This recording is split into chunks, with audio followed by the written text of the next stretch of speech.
Imagine that. One storm wipes out your whole economy 3 times over. And you can't evacuate because your entire country is smaller than Rhode Island.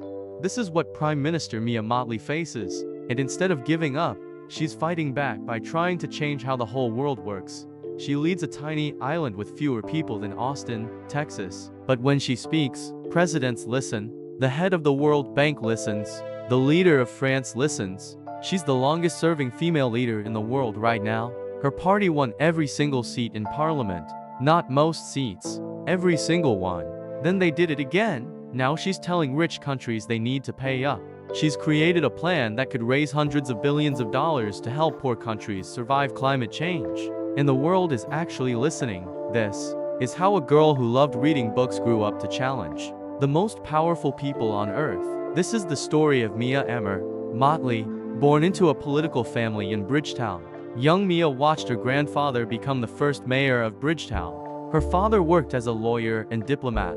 Politics wasn't just talk in the Mottley house. It was life. While her younger brother Warren struggled to finish one Hardy Boys book during summer, Mia read several books including Roots. She was hungry to learn. Her education took her across 3 countries. She went to school in Barbados, then New York, then back to Barbados. She wasn't getting just one view of the world. She was seeing how different people in different places think. In the mid-1980s, she studied law at the London School of Economics and graduated in 1986.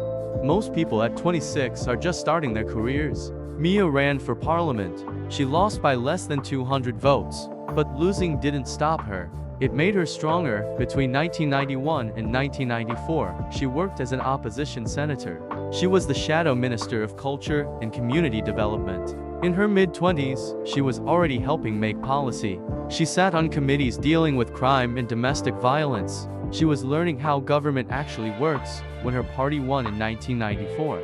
Mia became Minister of Education at just 29 years old. 29. She was running an entire government ministry, while most people her age were trying to get promoted at work.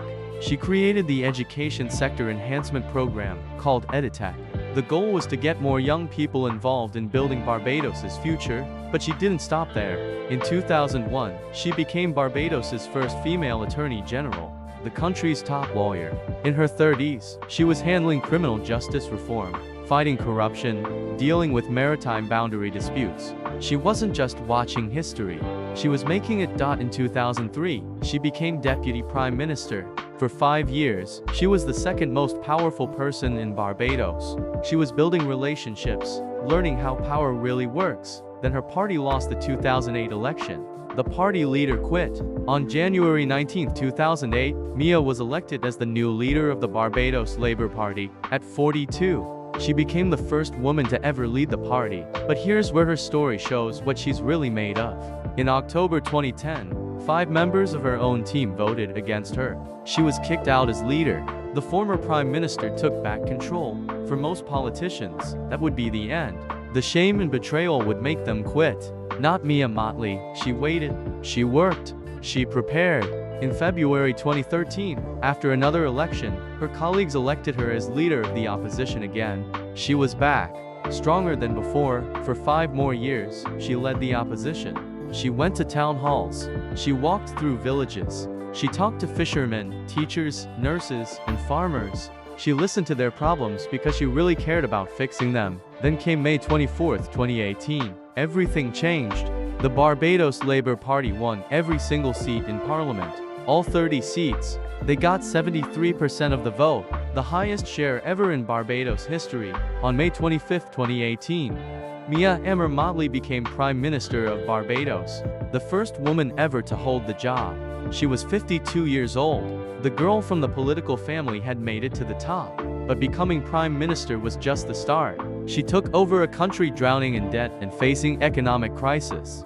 During her first term, she fixed the national debt in 2018 and 2019. The country's credit rating improved from default to B- by the end of 2018. She made hard choices, unpopular decisions, but they saved Barbados's financial future. She had a bigger vision though. On November 30, 2021, exactly 55 years after independence, Barbados became a republic. They cut ties with the British monarchy. Dame Sandra Mason became the nation's first president. And Mia did something brilliant. She declared Rihanna a national heroine, a black woman prime minister honoring another black woman as a national hero on the day their country finally broke free from its colonial past. In January 2022, she won again. Her party swept all 30 seats a second time, to complete victories in a row. That's not luck. That's a leader who has earned total trust from her people. But while she was changing Barbados, the world was starting to notice this woman from this tiny island. Stand on any beach in Barbados, and you can see the ocean taking more land each year. The sea level rises slowly, storm by storm. When a hurricane hits Barbados, it can wipe out the entire island because it's so small. There's nowhere to evacuate. The damage from one hurricane can cost 2 to 3 times the country's entire yearly output. One storm leaves you starting from less than zero, and it can happen again and again. This is life for small island nations. And Mia decided she would tell the world about it. In November 2021, she spoke at COP26 in Glasgow, Scotland. That's the big global climate conference where world leaders meet. What she said that day went around the world. She asked, are we really going to leave here without doing enough to save lives and the planet? Have we become so blind that we can no longer hear humanity crying out? Her voice wasn't angry or begging. It was powerful, clear, demanding. She spoke for countries that cause almost no global warming but suffer the worst effects. She told rich nations the truth they didn't want to hear. She demanded action, not promises. That speech put her in the global spotlight. But she had a much bigger plan. Something that could change how the entire world handles climate money. It's called the Bridgetown Initiative, named after her capital city. The goal is to fix the financial system by getting billions of dollars to help poor countries cut emissions, adapt to climate change, and survive natural disasters. The plan includes immediate emergency cash to stop debt crises. It includes reforms to the World Bank so they can pump an extra $1 trillion into the system. It includes new taxes on things like financial transactions and global shipping to raise hundreds of billions more. Here's what makes this brilliant. Mia isn't asking for charity. She's not begging. She's pointing out that rich countries can borrow money at 1 to 4% interest. Poor countries pay 14%. That's not fair. That's a rigged system. She says countries that cause climate change should help countries suffering from it, not through handouts. Through fair financial rules, she proposes a tiny charge, just 0.1% on every financial transaction worldwide. That could raise more than $400 billion every year. Think about that. 1/10 of 1% on trillions of dollars moving around every day. Suddenly you have the money to help nations survive climate disasters, and people are listening. French President Emmanuel Macron praised it. The head of the IMF praised it. The World Bank president praised it. US climate envoy John Kerry praised it. More importantly, it's creating real change. Countries have done debt for nature swaps worth $1.6 billion in Ecuador and $165 million in Barbados. Real money, real results. Countries are actually using pieces of her plan. Mia keeps showing up at every major international meeting. In September 2024, she spoke at the United Nations right after Israeli Prime Minister Benjamin Netanyahu. She talked about wars, but said her main point was that war takes money away from fighting climate change and disease. She's connecting the dots, showing how global conflicts, inequality, and environmental destruction are all linked. In February 2025, she spoke at the African Union Summit. She told African and Caribbean leaders it was time to overcome their shared histories of exploitation. She's building bridges between regions that face similar struggles. The recognition keeps coming. She was named a United Nations Environment Program Champion of the Earth in 2021. In May 2022, she became the first Barbadian ever on the cover of Time magazine. She was named one of the 100 most influential people of 2022. She got the World Health Organization Director General's Award for Global Health in 2024. Most recently, she won the 2025 Zayed Award for Human Fraternity and the 2025 Time Earth Award. These aren't small honors. They show the world recognizes that this woman from a tiny island is changing how people think about climate, development, and justice. But here's what makes Mia Mottley truly special. She stays connected to ordinary people. She has loved Jamaica since 1988 when she went there to study law. Within 2 hours, she was robbed by a notorious gangster named Sandakan. 2 days later, Hurricane Gilbert hit. Terrible start. But she fell in love with Jamaica's music, passion, and creativity. She founded a jazz cafe in Barbados. She surrounds herself with Caribbean culture. She knows regional cooperation isn't about formal agreements. It's about real connection between Caribbean people. From January to June 2025, she chaired CARICOM, the 15-member Caribbean trade bloc. She used that role to make the Caribbean a unified voice on climate finance. She's also proving small nations can lead on the environment. Barbados wants to be 100% renewable energy by 2030. They're investing in solar, wind, and clean energy while creating green jobs. Under her leadership, Barbados committed to planting 1 million trees. She's not just demanding rich countries act. She's showing that even small countries can make big changes when they have the will.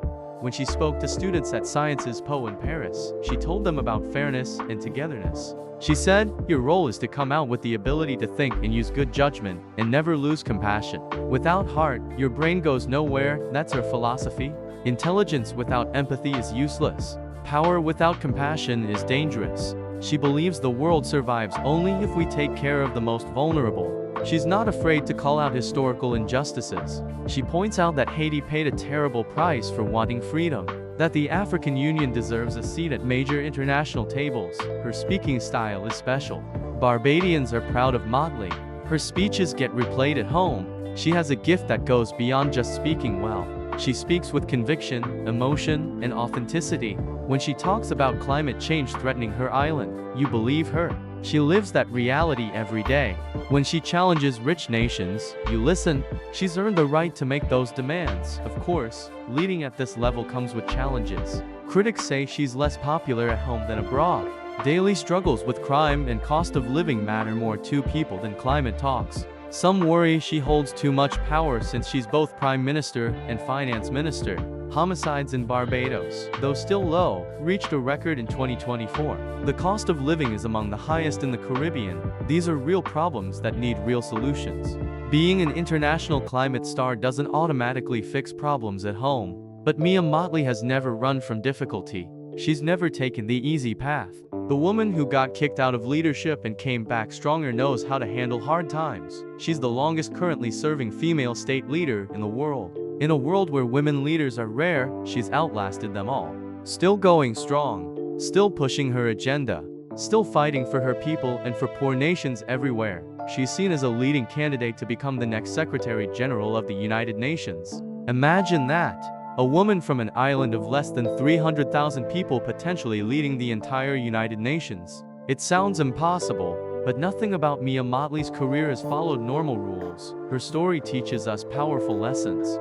First, where you come from doesn't determine where you can go. A small island can produce a world-changing leader. Second, setbacks aren't endings, they're detours. Being voted out in 2010 could have ended her career.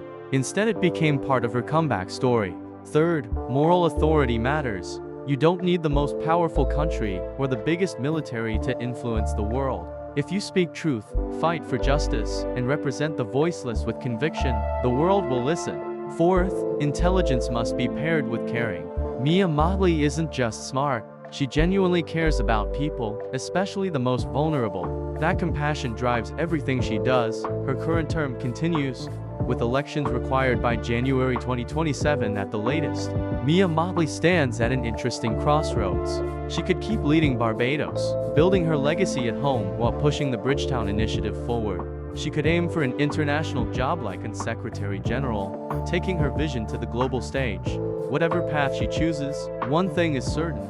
This woman who grew up reading books while her siblings played, who studied law across 3 continents, who entered politics at 26 and never stopped climbing, who became the first female prime minister of her nation, who made her country a republic, who created a plan to reform global climate finance, who stands before presidents and prime ministers demanding justice for small nations. This woman has already secured her place in history. As she says, the fight for climate justice is not just about saving islands, it's about saving humanity.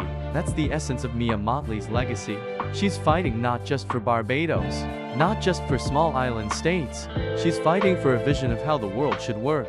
A world where the rules are fair, where the powerful are held accountable, where vulnerable nations get the support they need to survive and thrive, where future generations inherit a livable planet. She's proving that one person with courage, conviction, intelligence, and heart can stand up to the most powerful forces in the world and demand they do better. She changed history and continues rewriting the future every single day.